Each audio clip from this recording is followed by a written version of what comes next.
긴 여름 사역의 제자훈련이 이제 어제로 끝났습니다.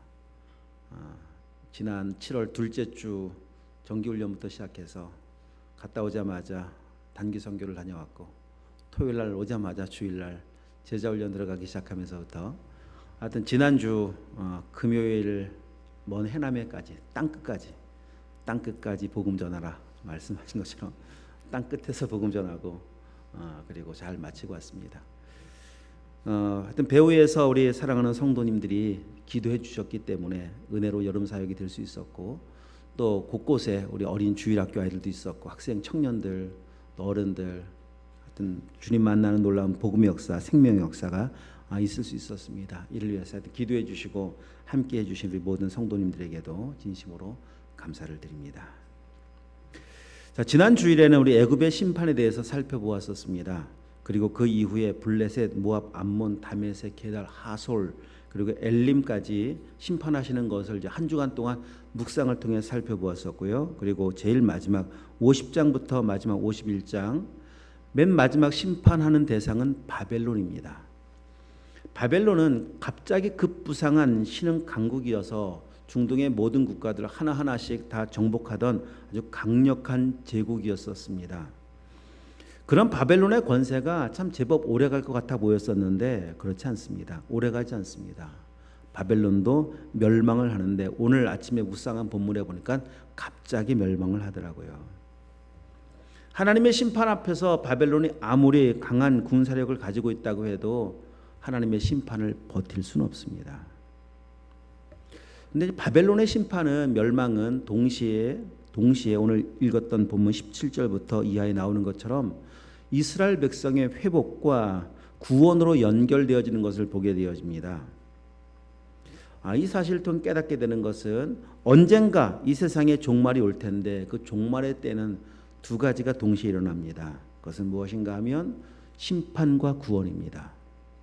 종말의 때 아무리 세상이 강하다고 할지라도, 세상에 강력한 힘을 가진 국가라고 할지라도 하나님의 심판을 피할 수가 있겠습니까? 피할 수가 없습니다. 근데 그 종말의 때에는 동시에 일어납니다. 하나님의 백성들은 구원을 받습니다. 하나님의 백성들에게는 그날은 심판의 날이 아니라 구원의 날입니다. 자, 과거 이스라엘 백성들이 출애굽할 때 마지막 10번째 재앙이 장자가 죽는 재앙입니다. 그렇죠? 장자가 죽는 재앙을 피할 수 있는 방법도 하나님은 미리 알려주셨습니다. 그것이 이제 복음인데, 좌우 임방 설주에 양을 잡은 피를 바르고 나면, 그리고 그 집에 들어가면 장자가 살 수가 있습니다. 그 6월절의 그 밤은 믿는 사람에게는 구원의 밤입니다. 그러나 믿지 않는 사람에게는 그 어떤 사람이라 하더라도, 심지어는 그 강력한 애굽의 바로라고 할지라도 믿지 않으면 구원을 받을 수가 없습니다. 애굽에서 고된 노역을 하면서 사람답지 못한 삶을 살고 있다고 하더라도 말씀에 순종하여 믿음으로 양을 잡고 피를 바르면 그 사람은 어떤 사람이라 하더라도 구원을 받습니다. 여러분, 그렇게 그 밤이 지나고 나면, 6월절 밤이 지나고 나면 심판과 재앙이 동시에 일어나고 구원의 동시에 은혜가 임하게 되어지는데, 그 밤이 지나고 나면 알아요. 누가 진짜 믿음의 사람이었었는지 알게 되어집니다. 이렇게 마지막이 옵니다. 심판의 때가 옵니다. 그 심판의 날, 우리가 이 심판이 오고 있는 것이 얼마나 감사하고 다행스러운지 모릅니다. 왜냐하면 우리 믿는 사람에게는 그 심판이 소망 아닙니까? 왜? 그날이 구원의 날이기 때문에 그렇습니다. 세상을 살아가다 보면 참 답답하고 힘들고 어렵고, 이런 답답하고 어렵고 힘든 현실이 나아질 것 같아 보이지도 않고, 때로 그렇지 않습니까? 언제 나아질까? 언제쯤 나아질까? 물론 그런 기대와 희망이 없는 것은 아니지만 좀처럼 나아질 것 같아 보이지 않는 현실 속에 삶의 짐은 점점 무거워질 수 있습니다. 그렇다 할지라도, 그 한 걸음 한 걸음이 참 버겁고 힘들다고 할지라도 이 세상 살면서 낙심하지 않을 수 있는 이유는 딱 한 가지예요. 마지막이 오거든요. 심판의 때가 오고 그날은 구원의 날 아닙니까? 그날이 오기 때문에 오늘 우리에게 소망이 있는 것이고 희망이 있는 것입니다. 참고 인내하며 하루하루를 버티고 살아갈 수 있는 능력은 다른 것 때문이 아닙니다. 마지막이 오거든요. 여러분이 소망 가지고 사실 수 있길 축복합니다. 이 땅에서 이루고자 하는 그 모든 것들은 사실 다 잠깐이에요. 잠깐. 금방 있다 없어져 버리는 안개와 같은 것입니다. 그러나 하나님께서 주시는 생명과 그 은혜는 영원한 거 아니겠습니까? 근데 그날을 바라보는 것이고 그 나라를 바라보는 것이 믿음입니다. 자, 오늘 본문에서 바벨론을 향해서 심판을 하시는데, 자, 11절 말씀을 다시 와서 올라와서 보시면 이렇게 말씀하십니다. 바벨론을 나의 소유를 노력하는 자여. 이 바벨론입니다. 여기서 소유는 이스라엘입니다. 자, 바벨론이 공격하고 있는, 그래서 자신의 소유로 삼아버린 이스라엘은 하나님의 소유라는 것입니다. 이 사실을 이스라엘이 먼저 잊지 말았어야 했습니다. 이스라엘이 멸망한 이유는 이 사실을 잃어버렸기 때문입니다. 그 말은 내가 하나님의 소유인 것을 잃어버렸기 때문에 그들은 멸망을 당합니다. 이게 근본적인 이스라엘의 멸망의 문제가 원인이었습니다. 그러니 끊임없이 범죄하죠. 하나님의 소유인 걸 모르니까, 내가 주인으로 살고 있으니까 범죄하다가 마지막에는 그냥 나라가 없어져 버리는 멸망의 심판이 임하지 않습니까? 자, 우리가 이 땅을 살면서 기억할 것이 있습니다. 인생을 살면서 나타나는 인생의 여러 반응들, 그 중에 나타나는 반응들, 원망하고 불평하고 교만하고 짜증내고 분노하고 두려워하고 답답해하고, 이런 반응의 문제는 도대체 무엇일까? 범죄하고 우상을 숭배하며 살아가고 있는 그 문제는 왜 발생하는 걸까? 물론 왜일까라고 질문해 보면 다 나름대로 이유가 있습니다. 이러니까 짜증이 안 납니까? 이런 상황 속에 있는데 두렵지 않습니까? 라고 하는 그 뭔가의 이유가 없지는 않겠지만, 그러나 이것이 근본적인 이유는 아닙니다. 그것은 하나님과 관계의 문제입니다. 관계가 문제가 생겼기 때문에 나타나는 반응입니다. 자, 이스라엘 백성들 다시 한번 생각해 보십시오. 출애굽을 합니다. 출애굽을 한 뒤에 그들이 바로 홍해를 만납니다. 자, 홍해를 만나고 나서 홍해를 열어주셔서 홍해를 건너죠. 자, 그 다음에 홍해가 지나고 난 뒤에 나타나는 홍해 앞에서도 마찬가지였고 문제가 해결됩니다. 그런 상황에서도 계속 한결같이 보여주었던 이스라엘 백성들의 모습은요, 원망과 불평이 끝나질 않습니다. 돌아서면 원망하고, 문제 해결해 주면 또 원망하고, 또 원망하고, 원망, 불평, 짜증, 심지어는 막 모세를 죽이려고 막 울그락불그락 돌을 들었다 내려놓았다. 이것이 이스라엘 백성들의 광야에서, 기적을 경험했던 광야에서 보여준 모습이었었습니다. 자, 그런 이스라엘 백성들을 애굽을 광야를 지나가고 있던 무렵 2달 만에 하나님은 시내산에서 모세를 불러 올리시면서 그들에게 하신 말씀, 이런 기억하시죠? 출애굽 19장 말씀. 모세를 불러 올리셔서 한 말씀 첫 번째는 무엇인가 하면, 그들에게 하나님의 구원 계획을 알려주시는데 가장 첫 번째가 무엇인가? 내 소유가 되게 하겠고, 이것부터 말씀하셨어요. 그 말의 의미는 지금까지 이스라엘 백성들이 애굽을 나와서 여기까지 오는 동안 끊임없이, 정말 쉼없이 원망, 불평, 원망, 짜증, 분노, 두려움, 답답함이 끝나지 않고 있었던 것은 무엇인가 하면 아직 하나님의 소유가 안 됐기 때문이라는 겁니다. 그 말은 존재가 안 바뀐 거예요. 주인이 안 바뀐 거예요. 기적을 얼마나 많이 경험했습니까? 기적 경험한다고 주인 바뀝니까? 기적 경험한다고 구원받습니까? 안 바뀌고 안 됩니다.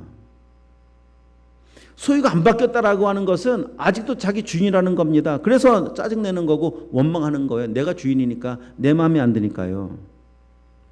그런 원망이, 불평이, 짜증이, 두려움이, 분노가, 우상 숭배가 언제 끝나는가 하면 다른 데 끝나는 것이 아니라 바로 나를 위해 죽으시고 부활하신 예수 그리스도를 나의 진짜 주인으로 모실 때 끝나요.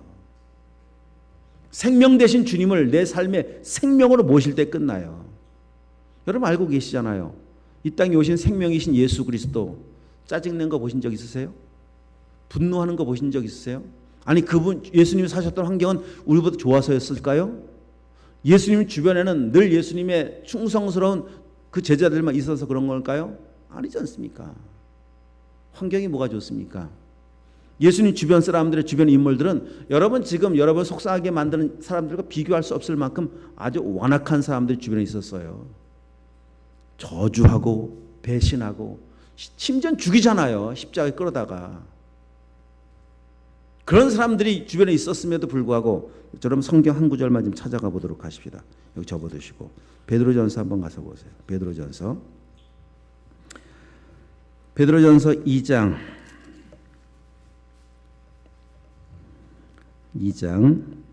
22절 23절 두 절만 읽겠습니다. 379쪽 시작. 그는 죄를 범하지 아니하시고 그 입에 거짓도 없으시며 욕을 당하시되 맞대어 욕하지 아니하시고 고난을 당하시되 위협하지 아니하시고 오직 공의로 심판하시는 이에게 부탁하시며 그 뒤에 십자가 지는 24절까지 읽으십시다. 친히 나무에 달려 그 몸은 우리 죄를 담당하셨으니 이는 우리로 죄에 대하여 죽고 의에 대하여 살게 하려 하심이라. 그가 채찍에 맞음으로 너희는 나음을 얻었나니. 아멘. 한 번도 맞대어 함께 싸우거나 욕하거나 짜증내거나 분노해 본 적이 없으십니다. 그분은 생명이십니다. 그분 안에는 은혜와 진리가 충만하십니다.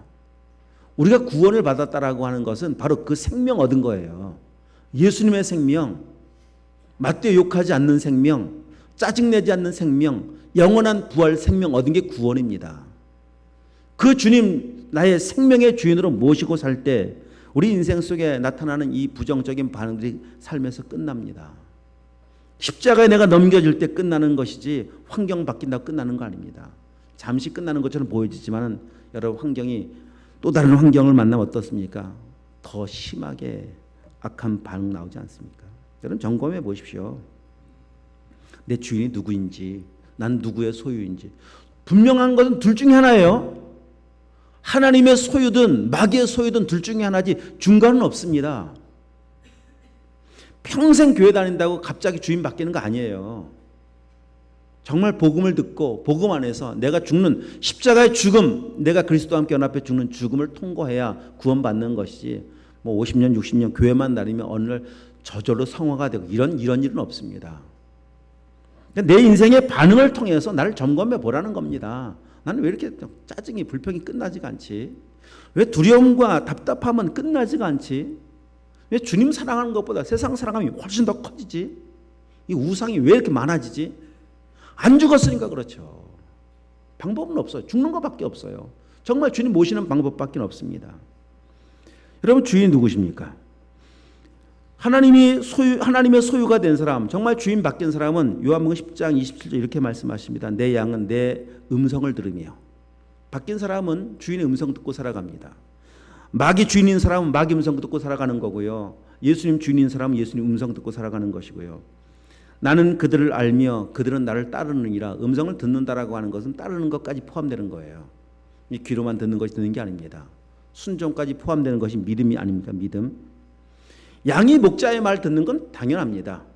여러분 알고 계신 지식 정보와 같이 수없이 많은 양이 있어도 양은 자기 주인의 말만 듣고 따라가요. 아무리 다른 목자가 뭐 비슷하게 흉내내도 안 따라갑니다. 그게 양입니다. 왜? 나의 목자이기 때문에. 그런 의미예요. 주인의 말 당연하죠. 당연히 들어야죠. 당연히. 그래서 주인 바뀐 사람은요, 이 땅을 살아갈 때 말씀 따라 살아갑니다. 다니엘과 그의 친구들을 보십시오. 말씀 따라 살아가잖아요.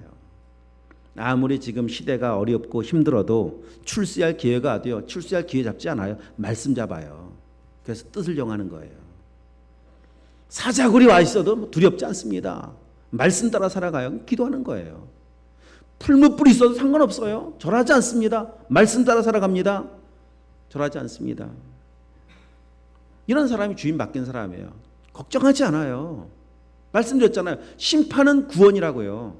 아니, 죽으면 구원받는데 뭐가 두렵습니까? 이 땅이 아무리 좋은들 천국만 하겠습니까? 그 천국이 기다리고 있는데요. 이 믿음입니다. 믿음. 자, 오늘 이 바벨론의 심판의 문제가 바로 이것이었습니다. 자기의 힘을 가지고 모든 나라를 자기의 소유로 삼으라고 했던 거예요. 자, 그러면서 다시 이제 오늘 본문 다시 와서 보시면 그러면서 나타난 또 하나의 문제를 지금 말씀해 주고 있는데 여러분 잘 보셔야 합니다. 자, 11절 다시 한번 11절만 읽겠습니다. 나의 소유를 노력하는 자여 너희가 즐거하며 군마같이 오는도다. 자, 11절에 보면 바벨론을 노략하는 자 이렇게 말씀하고 있죠. 또 나의 소유를 노략하는 자. 자, 그 말은 자, 지금 그러면서 하는 비유 예를 들고 있는데 타작하는 송아지입니다. 율법에 의하면 송아지가 타작을 할 때는 이 망을 풀어줍니다. 그날은 추수하는 날이니까 고생했으니 소도 타작하는 소도 좀 먹어가면서 일하라는 거예요. 그래서 입에 망을 씌우지 않습니다. 자, 문제는 뭔가 하면 타작하는 송아지가 자기의 허용된 만큼의 자유 안에서 먹지 않고 오늘 본문에 뭐라고 말씀? 군마같이 날뛰더라. 선을 넘었다는 겁니다. 하나님께서 허용해 주신 범위를 넘어서 군마처럼 뛰면서 닥치는 대로 파괴하고 살육하고 있다는 거예요. 이게 바벨론의 문제입니다. 하나님은 언제든지 허용해 놓으신 기준이 있습니다. 법이 있습니다. 선이 있습니다. 믿음은 무엇인가? 법을 넘지 않는 거고 선을 넘지 않는 게 믿음입니다. 한계를 넘지 마셔야 합니다. 에덴 동산에서 아담에게 하와에게 선악을 알게 하는 나무 열매 먹지 말아라. 선이잖아요. 기준이잖아요. 사람에게 자유 주었습니다. 먹을 수 있는 자유도 있습니다. 그런데 하나님 그 자유를 먹는데 쓰지 말고 먹지 않는 말씀을 지키는 데 쓰라는 겁니다. 근데 하나님의 말씀을 버리고 선을 넘죠. 법을 넘어 자기 마음대로 선악과를 먹는 순간 모든 자유를 빼앗겨 버리잖아요. 주신 영광의 자유가 얼마나 컸습니까? 다 빼앗겨 버려요. 다 잃어버려요. 하나님과 관계 깨어지면서 사망이 오고 사망이 오면서 얼마나 많이 사람과 관계가 다 깨어져 버립니다. 자연과의 관계가 다 깨어져 버립니다. 얼마나 많은 것을 잃어버린지 몰라요. 선을 넘으면 그렇습니다. 법이 존재하고 있는 이유는 법 안에 있을 때 안전하다는 겁니다. 우리가 막 쉽게 교통 법규만 놓아도 선이잖아요. 선, 차선. 넘다가 큰 낭패를 본 사람들의 이야기들이 얼마나 많이 있습니까? 똑같습니다. 어떻게 살고 계십니까? 선 안에 계십니까? 밖에 계십니까? 내 마음대로 하나님의 법을 왔다 갔다 하지 않습니까? 이것을 교만이라고 말을 하는 거예요. 교만. 겸손과 교만의 차이는요, 선 하나 차이예요. 선을 넘느냐 안 넘느냐. 선 안에 있다라고 하는 것은 하나님의 주권 아래 있다는 것이고, 선을 넘는다라고 하는 것은 내가 주인이라고 하는 말이고, 그걸 교만이라고 말을 합니다. 잘 알고 계시죠? 교만은 패망의 선복입니다. 죽음입니다. 어떻게 살고 있는지를 돌아보시는 겁니다. 이게 바벨론의 모습이라고 지금 말씀해 주시는 거예요. 바벨론, 너희는 지금 나의 소유를 향한 선을 넘어 심판을 허용하는, 그러니까 심판의 도구가 된 건 분명히 맞지만, 하나님의 도구인 것 분명히 맞지만, 하나님께서 허용한 범위를 넘어서 너희가 마치 자기 소유 삼으려고 노력하는 이와 같이 행하고 있는 너희들은 교만하고, 교만한 너희들은 반드시 심판이다. 이거 지금 말씀해 주고 있습니다. 또 한 가지 바벨론의 문제는 무엇인가 하면 어리석다는 겁니다. 그 말은 무슨 말인가 하면, 자, 잘 생각해 보세요. 아수르에 의해 북이스라엘이 멸망을 당합니다. 북이스라엘이 멸망당한 이유는 지금까지 살펴본 내용은 다 똑같아요. 원인은 다 똑같아요. 하나님 앞에 자기의 분수를 모른 채 하나님을 인정하지 않고 자기 멋대로 살다가, 교만하게 살다가 이스라엘이 멸망을 당하는 거잖아요. 원망, 분노, 짜증, 우상 숭배가 계속 반복되다가 멸망을 당합니다. 그러면은 바벨론의 멸망을 당하지만은 멸망을 당하는 바벨론이 대단한 것이 아니라 이스라엘이 죄악으로 멸망을 당하는 거 아니겠습니까? 자, 이스라엘을 멸망한 아수르를 바벨론이 다시 침략해서 승리합니다. 바벨론이 대단한 것이 아니라 아수르에 대한 심판입니다. 이스라엘에 대한 심판이기도 하고 아수르에 대한 심판으로 바벨론을 사용한 것밖에 없는데, 이 어리석은 바벨론은 우리가 대단하다고 생각하는 거예요. 나의 소유를 노력하는 너희도 심판의 대상인 것을 모르고 있습니다. 이것이 어리석음입니다. 여러분, 어리석지 말아야 합니다. 내 문제를 향한 하나님의 뜻이 무엇인가를 모르는 어리석음, 이게 죄로 인해 파생된 것인데, 잘 지혜로움은 하나님의 뜻을 바로바로 분별하는 겁니다. 아, 내가 힘이 있는 것이 아니지, 내가 대단한 것이 아니지, 전쟁은 하나님께 속한 것입니다. 여러분이 대단함으로 승리한 거 아닙니다. 하나님께 주신 은혜의 결과들입니다. 그 안에서 삶을 누리고 있을 뿐이지 내가 탁월함, 이 교만입니다. 그럼 멸망당한다라고 하는 거예요. 하나님 나를 그냥 참 연약하고 부족한 나를 도구로 쓰고 계시는 것밖에 없지, 이러면서 겸손한 모습으로 세워져 하는 것이 지혜로움이고 은혜 안에 있는 겁니다. 자, 이 심판 앞에 바벨론, 그 읽었던 말씀과 같이 그냥 보시면 그렇습니다. 다 그냥 한순간이죠. 마른 땅이 되고 거친 계곡이 되고 황무지가 되고, 그 사람들이 바라보면서 그냥 놀라고 탄식하고 파괴되고 요새가 무너지고, 그러면서 하시는 말씀이 무엇인가 하면 15절 끝부분에 행한 대로 그에게 갚으시는도다. 행한 대로 내리는 보복이다. 행한 대로입니다. 여러분, 행한 대로 받습니다. 심은 대로 거둡니다. 이 사실을 꼭 기억하시기를 축복합니다. 하나님 정확하세요.